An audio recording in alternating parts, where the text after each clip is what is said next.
BJP ने Indore Lok Sabha seat से शंकर लालवानी को एक बार फिर प्रत्याशी बनाया है, जबकि कुछ दिन पूर्व ही कैबिनेट मंत्री कैलाश ज्वर्गी ने उनकी टिकट कटने की घोषणा कर दी थी। अब शंकर लालवानी को टिकट मिलने के बाद कैलाश ज्वर्गी का कहना है कि यह व्यवस्था पार्टी और हमारे सीनियर लीडर तय करते हैं और मेरे बारे में भी जो निर्णय उन्हीं के द्वारा लिए जाते हैं। कैलाश ज्वर्गी ने यह भी बताया कि अधिकारियों के साथ इंदौर के विकास कार्य संबंधित योजना को लेकर जो बैठक गुरुवार को होने वाली थी, अब वह बैठक भोपाल शिफ्ट कर दी गई है, जो कि शुक्रवार यानी आज होगी। कैलाश ज्वर्गी ने शुरू की गई हेली सेवा के बारे में भी जानकारी दी। कैलाश ज्वर्गी ने इंदौर के मास्टर प्लान को लेकर भी अपनी बात रखते हुए कहा कि लोकसभा के चुनाव के बाद वह कई लोगों के साथ बैठकर इस संबंध में विस्तृत चर्चा करेंगे।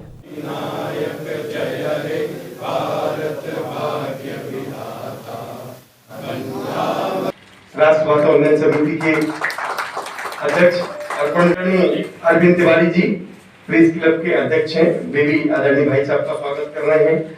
और राष्ट्र भाषा उन्नयन समिति के साहित्य सृजन में इंदौर के नाम को सारे देश में सम्मान दिलवाने वाले और हम सबकी श्रद्धा का केंद्र डॉक्टर सरोज कुमार जी के चरणों में प्रणाम करता हूँ।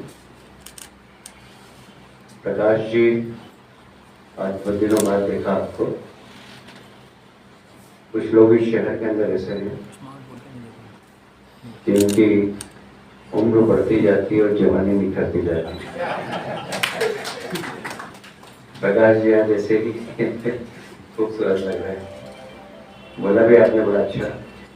आदरणीय स्वीकृत वैदिक साहब, पंडित जी, प्रेस क्लब के अध्यक्ष अरविंद चाहिए वो अभी कही गई कि अनिल जी ने बड़ी महत्वपूर्ण बात कही कि अगर अफगानिस्तान की बात न की जाए तो शायद वैदिक जी का पूरा परिचय नहीं होगा।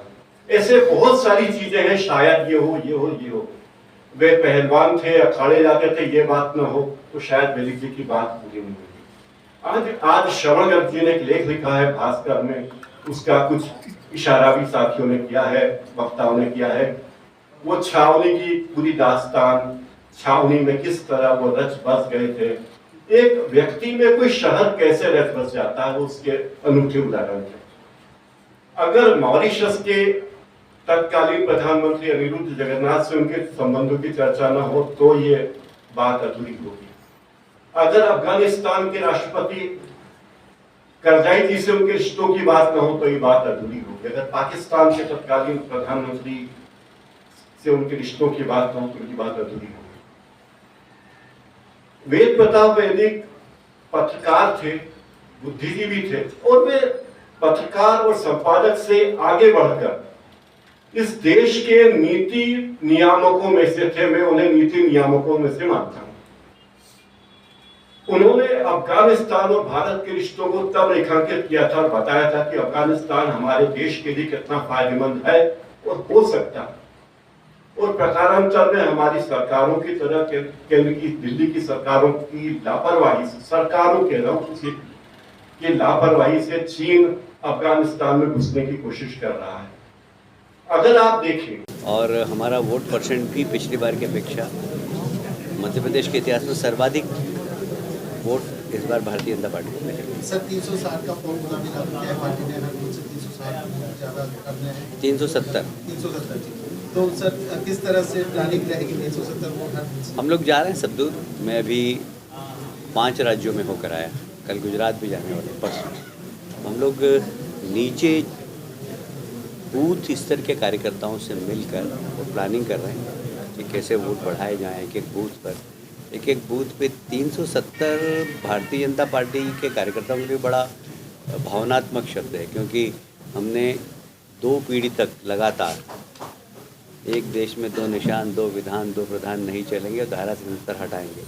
ये हमने जनसंघ के ज़माने से प्रारंभ किया था। 2 पीढ़ी ने इसमें नारे लगाए और तीसरी पीढ़ी को ये सौभाग्य मिला कि उनके सामने धारा 370 हटी। तो इसीलिए धारा 370 हमारे लिए बड़ा अच्छा शुभ धारा है और इसीलिए प्रधानमंत्री जी ने कहा कि हर बूथ पर 370 वोट बढ़ाएं। तो हम कोशिश कर रहे हैं एक एक बूथ के कार्यकर्ताओं से मिलकर कि वो कोशिश करें अपने बूथ पे कि वोट हमारे बढ़े। नहीं, निराकरण नहीं, ऐसा है कि अब उस पर काफ़ी काम भी चल रहा है और मैं भी लोकसभा चुनाव के बाद उन सब लोगों के साथ बैठूंगा और उसमें जो ऐसे सुझाव हुए जो उसमें इनकॉर्पोरेट करना होगा हम करेंगे। शहर का मास्टर प्लान किसी व्यक्ति का नहीं है, ये पूरे शहर का है और इसलिए हम शहर के लिए किसी भी व्यक्ति से समझौता नहीं करेंगे। शहर हित में जो निर्णय होगा वो करेंगे। दूसरा एक मामला है आज एक महत्वपूर्ण निर्णय हुए और उसकी हमने शुरुआत भी की। मैं आने में विलम्ब इसलिए हुआ कि आज पीएम श्री पर्यटन हेली सेवा प्रारंभ हुई है, धार्मिक हेली सेवा प्रारंभ हुई है। उसमें इंदौर से हेलीकॉप्टर में आप बैठकर 3 घंटे के अंदर महाकाल और ओंकारेश्वर के दर्शन करके वापस इंदौर आ जाएंगे। ऐसी हेलीकॉप्टर सेवा प्रारंभ कर रहे हैं। वैसे ही मध्य प्रदेश में टूरिज़्म के स्थान बहुत है, जैसे राजा राम सरकार का मंदिर है,